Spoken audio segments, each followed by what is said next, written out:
الله الرحمن الرحيم الحمد لله رب العالمين والصلاة والسلام على سيدنا محمد سيد الأولين والآخرين وعلى آله وصحبه أجمعين. إلهي فسدت عقول فنفتك من الوجود، وضلت أحلام فحصرتك في كل موجود، وانحرفت فطر فادعت بأنك عين الوجود. تقدست إلهي من حصر مخلوقاتك، وتنزهت إلهي عن ممازجة مصنوعاتك. سبحانك كيف يحوم حول حماك العدم وأنت الحق المبين، وكيف لا تختص بوصف البقاء والقدم وأنت رب العالمين. نعوذ بك من وهم حلولي يحترف الإلحاد، وخيال وجودي يعتقد الاتحاد، وضيعة دهري يبغي في الأرض الفساد. muna jaddada godiya ga Allah subhanahu wa ta'ala da ya sake bamu arar rai da lafiya domin mu ci gaba da wannan karatu da muke yi na bitan wannan littafi na al-Imam Sayuti, wato mai suna Alfiyya. Karatutukan da ya gabata ina ganin karatun da muna magana ne akan ma'anan al-hadithu sahih, wato inda malamin yake cewa al-Imam Sayuti yake cewa haddu sahihi musnadun bi waslihi بنقل عدل ضابط عن مثله، ولم يكن شذا ولا معللا، والحكم بالصحة والضعف على ظاهره للقطع إلا ما حوى كتاب مسلم أو الجعف سوى من انتقدوا، فابن الصلاح رجح قطعا به وكم إمام جنح. هكذا هرزوا قرشانسا. wato muna magana akan sharuɗan hadisi sahihi, menene yake sa hadisi ya zama ingantacce, menene yake sa ya zama ba ingantacce ba, a inda muka ga cewa akwai sharuɗa guda 5 wanda malamai suka tsara su, suka gindaya su cewa sai hadisi ya cika su sannan zai zama ingantacce. Mun karanta su a takaice, mun yi bayanin wasu su kuma daga ciki daidai gwargwadon abin da zai iya yiwa, ba tare da kokarin faɗaɗawa ba tare da kokarin kawo yawan maganganun malamai ba, amma dai tare da kokarin ya za a iya tabbaka wannan abin. Domin abin da muke so a wannan shine ta yaya mutum bayan ya karanta abubuwa ya gane su, ya za a yi shi ma ya iya bincike, ya iya isa zuwa ga wayannan abubuwan da malaman ke koyar da musu. So mun yi magana akan ittisalus sanad, mun kuma ga ya ake iya tatbiqin wannan abin, ka gano idan kana da hadisi a gaban ka da isnadin sa, ta yaya za ka gane cewa wannan hadisin akwai ittisalus sanad ko akwai inqita'. Sannan muka zo kan magana akan adala, shi ma aka ga menene adala, sannan kuma aka gano ta yaya za a iya bincike domin ka sani cewa wa'annan ruwatan da ke cikin isnadin da kake bincike akai adilai ne ko ba adilai ba. Na ganin karatunmu na yau zai zama magana ne akan ad-dabt.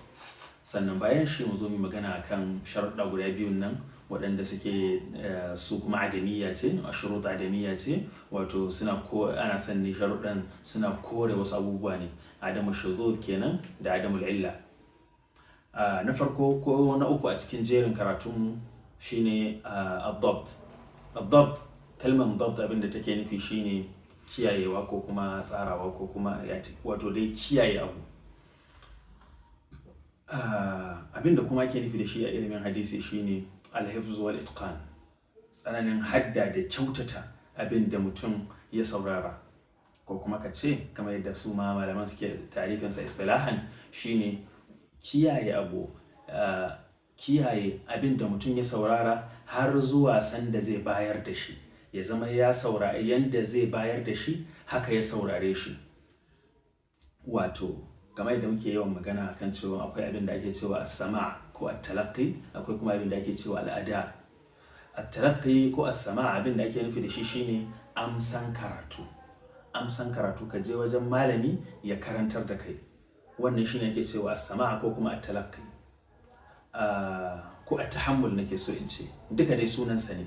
As-sama' din duk da shi za a iya cewa ɗaya daga cikin anwa din tahammul din ne, to amma ana iya cewa sama' din, sannan kuma talaqqi, wannan shi kuma mustalah ne na ilimi duka, to amma at-tahammul shine mustalah din malaman hadisi, suna cewa siyagut tahammul, wato siyag da ake amfani da su wajen tahammul, ko turqut tahammul afwan, wa siyagul ada, wato hanyoyin da ake amsan karatu da kuma siyag din da ake amfani da su lokacin bayar da wannan karatu din.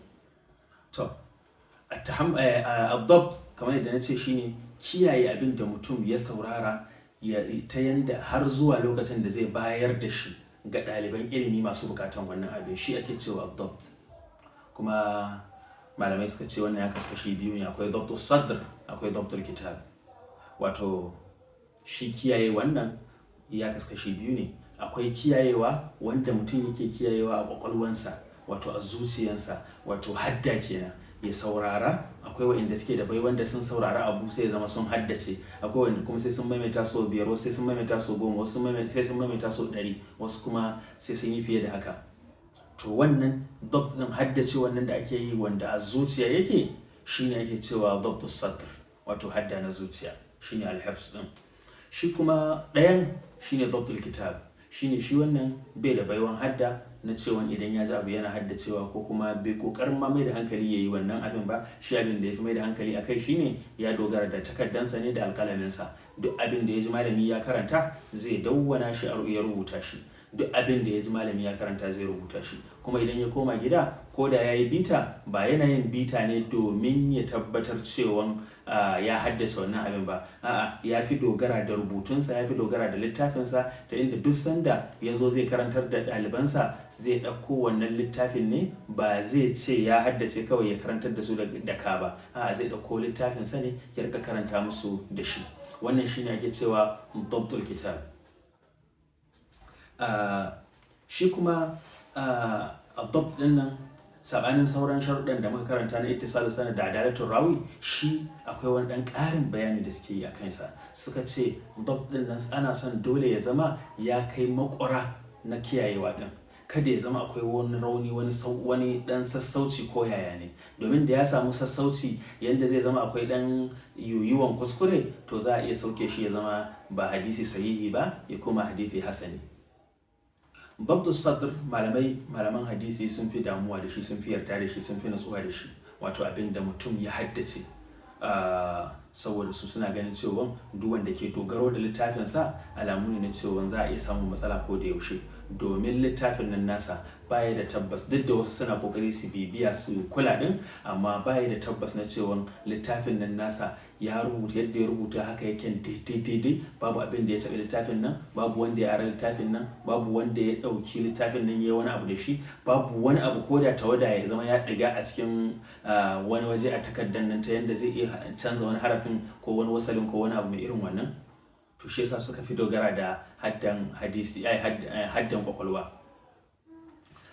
So suna so ya zama ya cika sharuɗa, ya kai makuransa. Yaya ne kai makuransa? A tabbatar cewa lallai haddan mutum, wato in yayi din nan baya yin kuskure, ko kuma kuskurensa kaɗan ne sosai, kila a cikin 10 a ce kuskurensa bai wuce 1 ba ko 2 haka, wannan za a iya ce masa ba matsala, yana da dabt sosai. Yanda ake gane wannan dabt din, ko in ce sharuɗansa ko tsarinsa na tabbatansa, shine shi akwai mai baiwansa wanda da ya ji kawai da ya rike, irin su imamu na al-Imam Shafi'i, ko kafin shi al-Imam Malik. Al-Imam Malik yana ba mu labari, yana faɗin cewa da kansa yake ba da labarin ya je wajen malaminsa Muhammad ibn Muslim ibn Abdullah ibn Ubaidillah ibn Shihab az-Zuhri. Ya ce yana zuwa yana karatu wajensa. Ya ce wata rana da sallah ya je ya same shi, ya kwankwasa kofa gidansa, sai khadimatu, wato mai masa hidima, mai ibn Shihab hidima, sai ta je ta duba, sai ta gani, sai ta ga Imam Malik ne. Sai ya ce mata wane ne? Sai ta ce gulamuka al-ashkar. Ta ce mai ai wannan bawan naka ne al-ashkar, wannan mai wato kaman farin gashi din nan. So sai ita ta mazaci bawan wato khadimin ibn Shihab ne, saboda tsananin yadda yake yawan zuwa karatu wajensa. Sai ya ce masa to bismillah, ya shigo. Sai ya ce masa kai ko ka je gida? Ya ce ba je gida ba.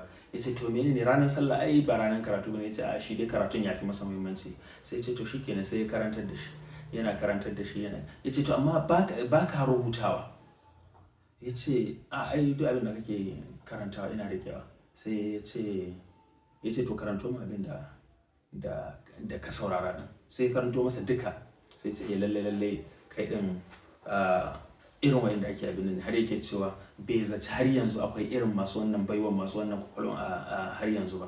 Al-Imam Shafi'i shi ma yana da irin wannan. Al-Imam Bukhari ya shahara da irin wannan abubuwan da yawa, har daga ciki akwai kisan da ake bayarwa wanda malaman hadisi dai suna kawo ta.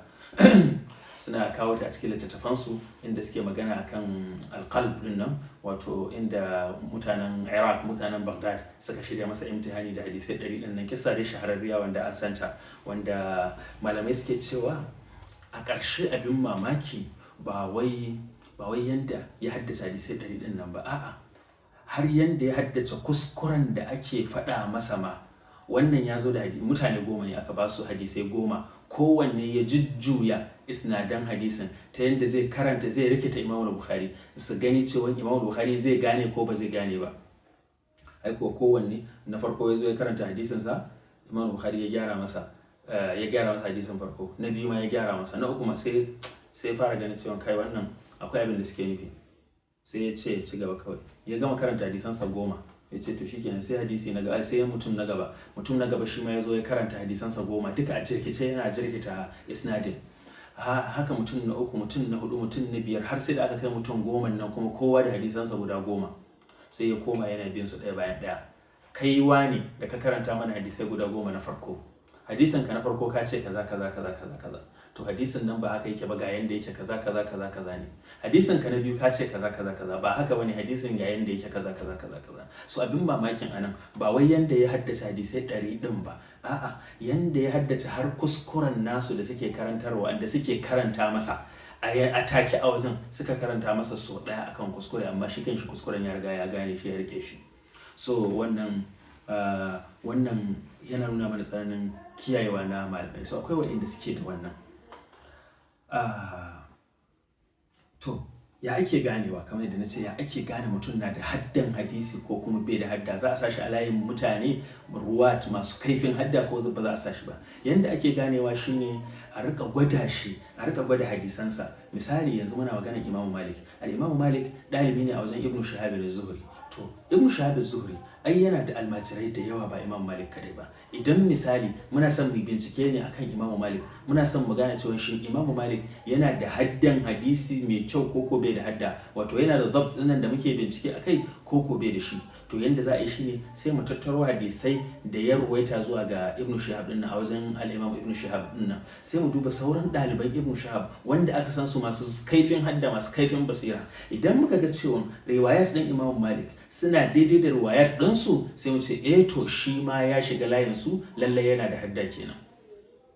Idan aka yana saba musu, sai a ce to lalle yana da matsala, yana saba wa mahaddata, sai a ce to hadisin sa bai kai yanda ake zato ba. Kamar yadda na faɗi, wato wannan shine hanyar da ake bi domin a gane shin mutum yana da hadda ko bai da hadda. Wannan tsarin shine ake cewa tsarin al-ikhtibar, wato kai gwajin da kanka, wanda kuma a zamanin mu dai abu ne mai matukar wahala. Abin da yafi mana sauki shine ɗayan hanya ta biyu din, wacce zamu duba abin da muke ce maqaidatu bayanat ko kuma database din nan da muke yawan faɗi akai, domin shine diwan din mu, shine file din mu, wanda fayil ɗin kowane malamin hadisi yake ciki. Sai mu je mu gani shin malamai me suka ce, sa'o'in shi da suka yi, abokan karatunsa da malamansa da almajiransa da wanda suka zo bayan shi suka karanci abubuwan tarihinsa da bibiyan abubuwansa, me suka ce a kansa? Sun ce yana da hadda ko sun ce ba shi da shi? Idan sun ce yana da hadda, mun san cewa ya shiga cikin waɗanda muke nema. In suka ce ba shi da shi, mun kuma san ya fita. Shi kuma dabtul kitab ɗin nan yana da sharuɗa. Dabtul kitab yana da sharuɗansa kamar haka. Na farko, idan mutum ya karatu a wajen malamin nan yana masa karatu, shi kuma yana rubutawa, to sharaɗi shine akwai abin da suke cewa muqabala. Dole idan aka gama karatun nan ya zo ya yi muqabalan littafinsa, wato abin da ya rubuta din nan da abin da malam ya karantar. Ta yaya? Ta hanya ɗayan biyu ko ɗayan uku. Na farko shine ya baiwa malam littafinsa, ya ce malam ga abin da na rubuta na karatunka yau, ka duba min ka gani shin abin nan da na karanta da na rubuta daidai ne. Idan malamin sai ya tabbatar masa daidai ne, shikenan ya tabbata.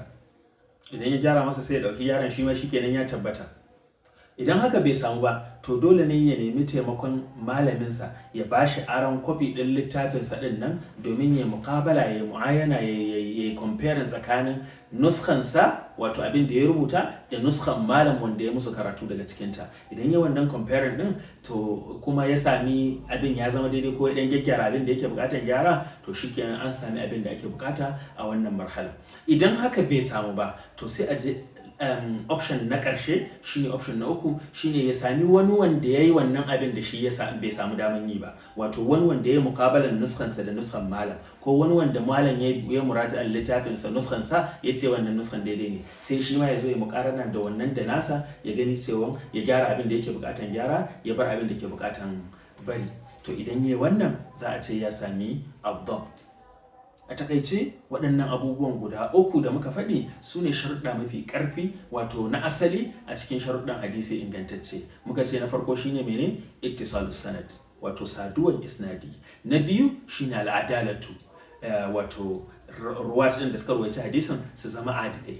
Na uku shine ad-dabtu, wato kaifin hadda. Dukkan ruwat ɗin da suka rawaita wannan hadisin su zama sun cika suna da kaifin hadda, suna da kaifin basira, ta yanda duk abin da suka faɗi ɗin nan ana sa ran ya zama shine mene abin da suka saurara.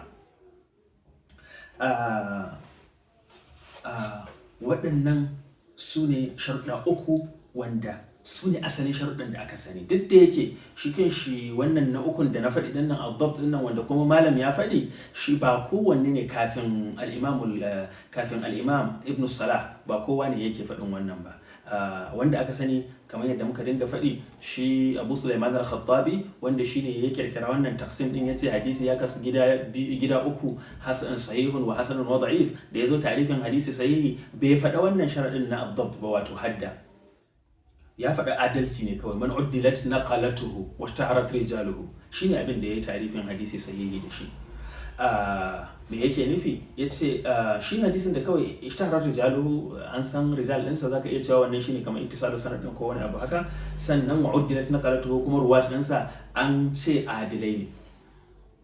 So al-imam Ibn Salah ya zo ya ƙara shi, kuma wasu sun ɗan yi muraja'an, sun ɗan yi munakashan Ibn Salah me yasa ya ƙara shi, domin ai a ƙa'ida magabatan shi ba su faɗi ba, to amma ai a bayyana ne, domin hadisi bayan da za a yi, hadisi magana ne na riwaya, to bayan da za a yi a tabbatar da abin da mutum ya faɗi ɗin nan daidai ne da yanda ya ji, sai an tabbatar cewa yana da hadda. Adalcin shi kaɗai ba zai isa ba. Wasu malaman ma kamar Al-Hafiz Ibn Hajar al-Asqalani ya ce ai a cikin maganan Abu Sulaiman al-Khattabi ma akwai abin da yake nuni da cewa wannan dabt din sharadi ne.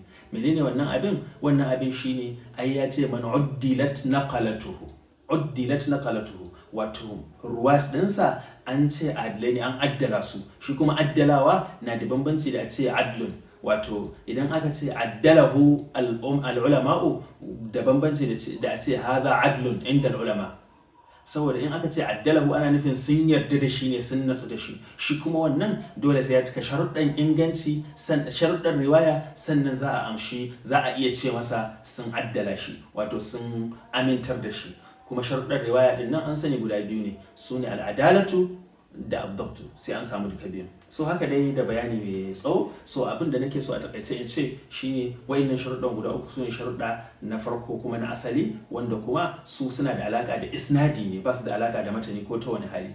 Ittisalu sanad kaga magana ne a bayyane cewa ana magana akan sanadi ne, abin da yake da alaka da sanadi ne zalla. Sanadin ya zama rijal ɗin da suka rawaito wannan ya ji daga wannan ne, wannan ya ji daga wannan. Shi kuma al'adala shi ma ka gani yana komawa zuwa ga sanadin ne dai, saboda ruwat ɗin da ke cikin wannan isnadin ne ake son a tabbatar cewa adalai ne. Sannan shi ma ad-dabt shi ma irinsa haka. Wannan su ne dai bayani akan sharuɗan nan guda uku. Saura sharuɗa guda biyu, wato adamu shudud da adamul illa. Su kuma waɗannan saboda su ma bayanan su masu muhimmanci ne, kuma suna da alaka da junansu, sannan kuma sun ɗan bambanta da waɗannan abubuwan guda uku da muka yi magana. So ina ganin za mu iya takaituwa a nan tun da lokaci dama ya karato, sai ya zama karatunmu na gaba za mu yi bayani dalla-dalla insha Allah daidai gwargwado akan adamu shudud da adamul illa ɗin. أقول قولي هذا وأستغفر الله العلي العظيم لي ولكم، والسلام عليكم ورحمة الله وبركاته.